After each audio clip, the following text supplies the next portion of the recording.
1.7.2024. je postao moj najuspješniji lov na oluje do sada. U svega 4 sata uhvatio sam 3 izolirane superćelije na potezu od 100 km. Energija se po modelima prognozirala u rangu od 600 do 1500, lokalno i do 2000 džula po kilogramu. Deep layer shear ili smicanje vjetra, koje određuje koji tip oluja se može razviti, se prognozirao na oko 20 do 25 metara po sekundi. Tako jak shear zajedno s energijom podržava organizirane linijske sustave, kao i superćelije, posebice ako oluje budu izolirane, to jest međusobno razmaknute. Modeli su mogućnost nevremena predvidjeli danima unaprijed, a simulacija radara je dobro predvidjela kako bi dan mogao izgledati. Moj chase započinje iza 14 sati iz Zagreba, jer je u tom trenutku već bila razvijena prva izolirana superćelija u Sloveniji. Smjer ju je bio prema Zagrebu, pa sam otišao južnije od grada za bolji pogled. Zagrebačka sondaža u 14 sati je potvrdila predviđanja modela. Izmjerena je energija u rangu od 1100 do 1800 džula po kilogramu uz smicanje vjetra oko 25 metara po sekundi. Evo nas u Buzinu, negdje zapadno-sjeverozapadno od nas. Sad negdje tamo kod Samobora je trenutno superćelija. Vidi se na južnom kraju baza. Tu bi trebao biti wall cloud, čini mi se da se nadzire malo. Zasad izgleda da ide na Zagreb otprilike ili po Medvednici. Ako skrene malo dolje južnije, onda će prema meni, pa ćemo vidjeti.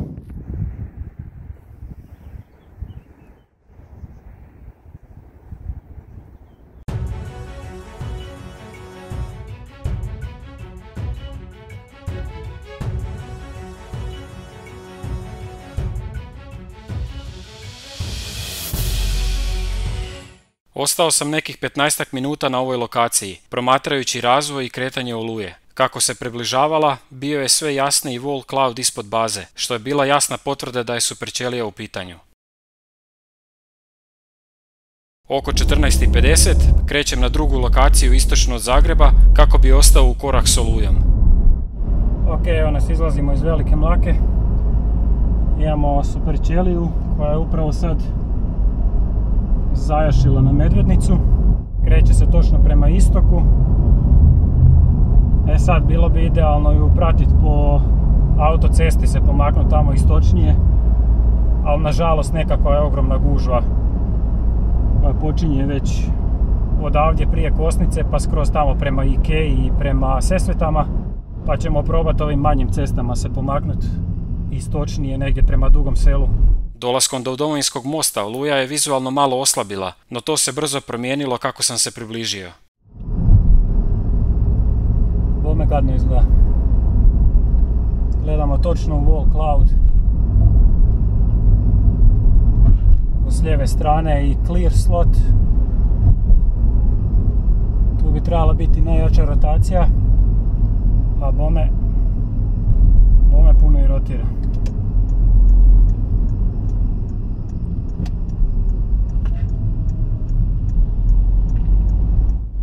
Idemo se probati dogurati Slavonske pa ćemo možda moći izbiti malo naprijed.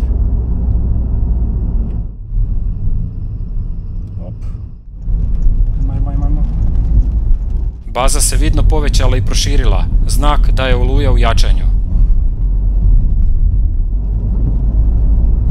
Otišao sam do Rugvice kako bi dobio bolji pogled i bilo je jasno i na radaru da se superćelija proširila i ojačala.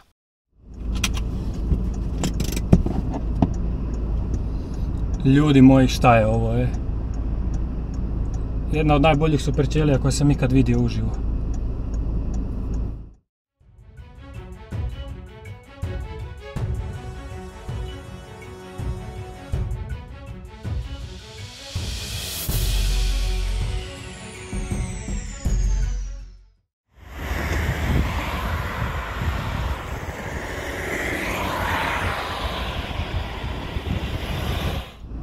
Ok, tu smo kod Rugvice.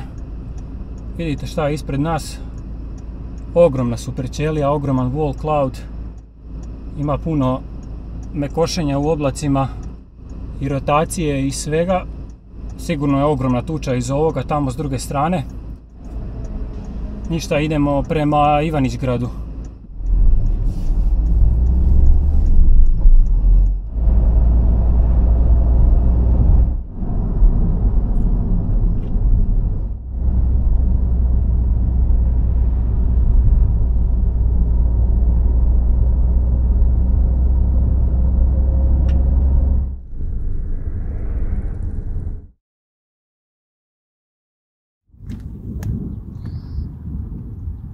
Evo nas u Ivaniću, sati je 15:45.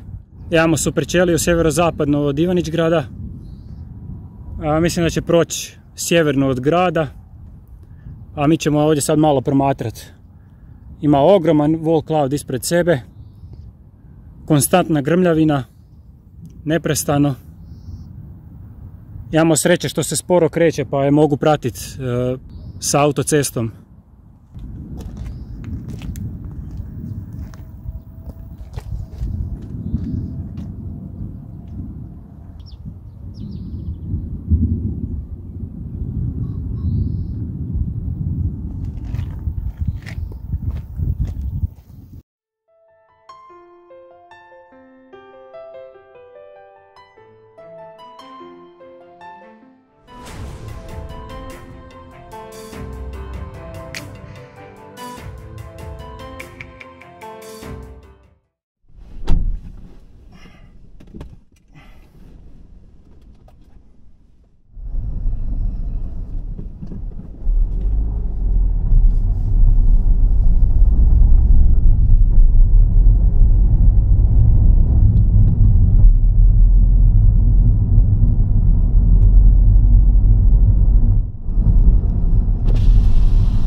Odlučio sam otići do Kutine, pa tamo vidjeti kakav mi je plan za dalje i koju oluju pratiti.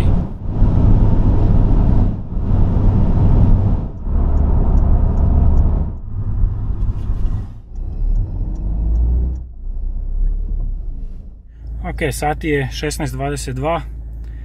Ja sam sad ovdje dolje u Kutini.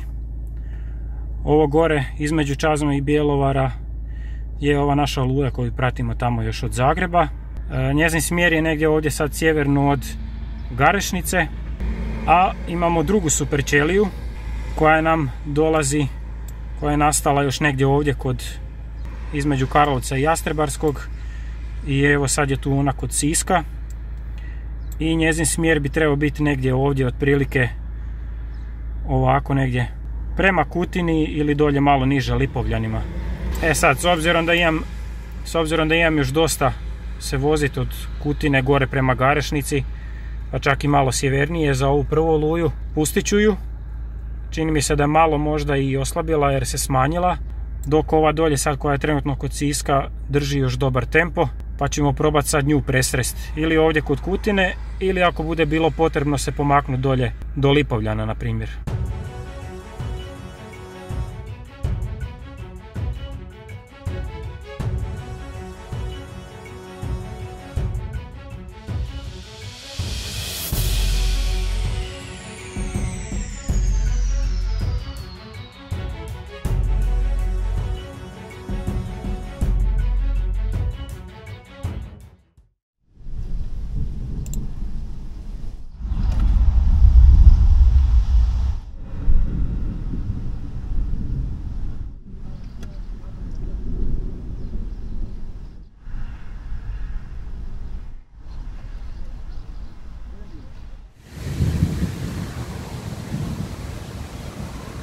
Ok, bila je dobra odluka doći na ovu drugu oluju.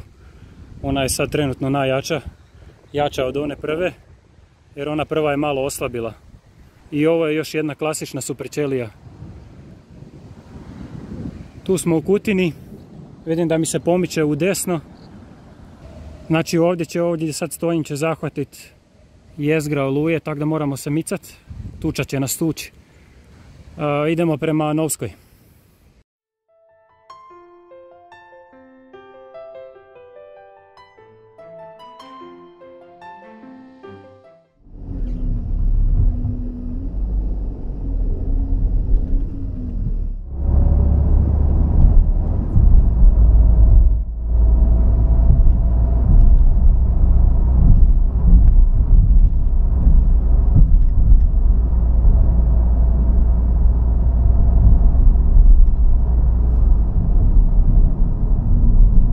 Nisam bio jedini na ovoj Superćeliji, bilo je i drugih lovaca.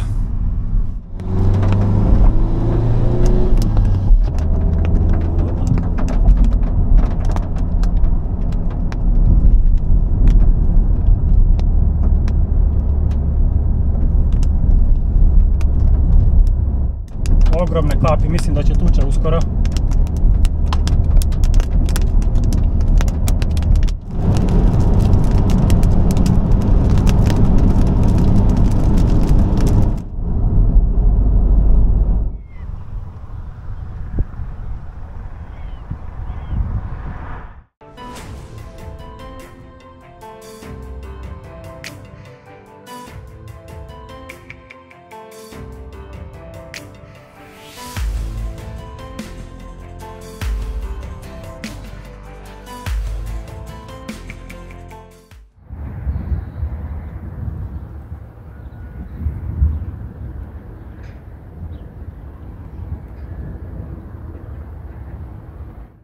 Evo kratki update.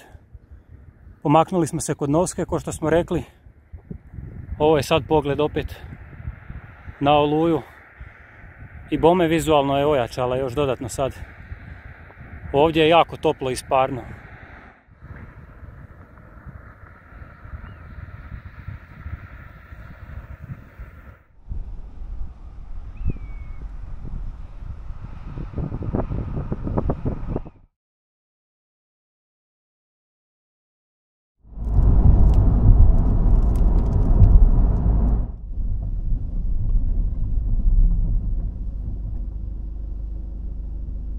Evo sad je 5:30, situacija je sljedeća. Dakle, ona prva superćelija što smo ju uhvatili kod Zagreba, sad je prošla dolje južno od Virovitice. Ova tu druga po redu kod Novske je ova koju smo sad uhvatili. Ja sam sad još uvijek u Novskoj i čini se da redom se stvara još i sad treća superćelija tu kod Hrvatske Kostajnice, ali ona će vjerojatno ići uz granicu ili sjevernim dijelom BiH.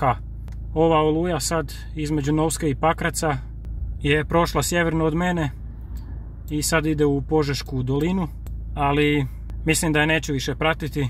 Umjesto toga odlučio sam se pomaknuti još malo južnije kod Jasenovca, ne bi li možda uspio vidjeti treću superćeliju na granici s BiH.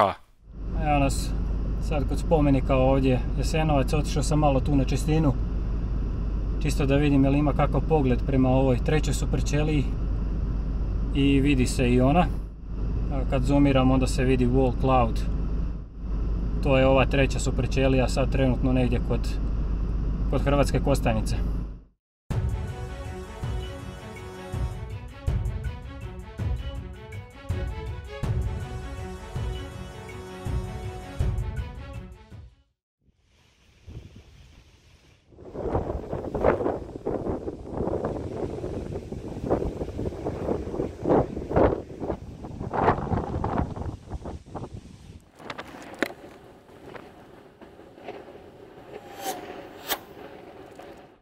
Moram priznati da mi je baš drago da sam ostao i za ovu treću superćeliju.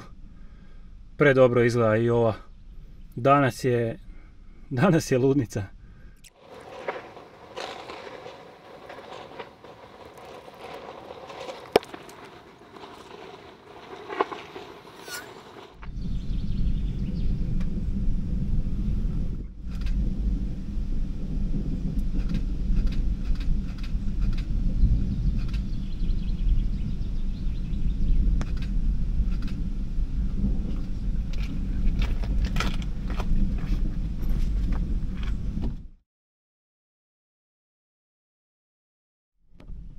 Ok, moramo ići. Se maknut, da nas ne bi poklopilo.